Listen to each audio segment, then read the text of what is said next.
Hello and welcome to Character Moments Lesson 4. So in this lesson, we'll be going over implementation.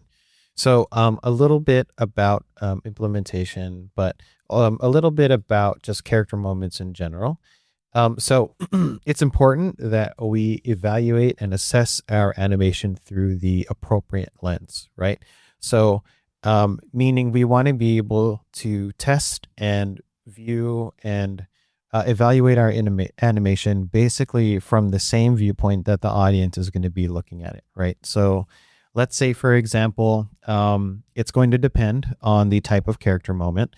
But let's say, for example, it's an in-game emote, right? So when we're working on it in Maya, it's important that we can assess it and we can evaluate it in Maya, sure, but our final assessment or something we should constantly be checking is what it will look like in the actual game where they're going to be firing the emote off of, or where they're going to be firing the emote from, whether it's in gameplay or whether it's in a hero gallery, or let's say it's a hero select, right?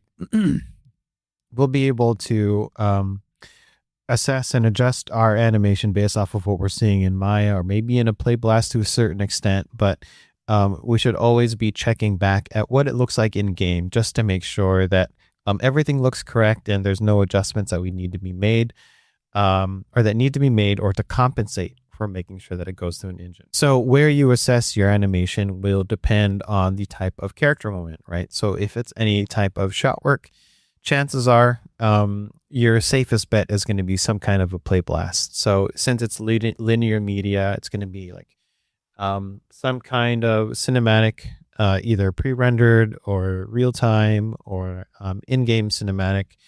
The closest representation of that at your disposal will most likely be a play blast.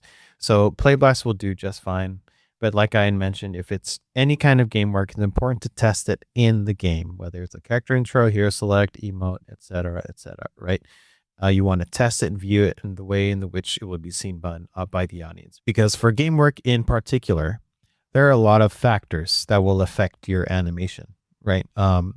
Potentially running at a different FPS, LODs, graphic settings, animation compression, etc. So what you see in Maya or what you see in a play blast may not be exactly the same as how you would view it or the way it's seen or felt in the game. So you want to make sure that you're adjusting and you're tuning based off of what you're seeing in the game and not just a play blast. If your character moment requires it to be played from the engine, whether it's game work or not. So for this reason, I'm going to be doing a very simple implementation for my character intro, and that's where I'll be evaluating my animation. So let's go ahead and hop into Unreal Engine and begin doing the implementation of our character intro.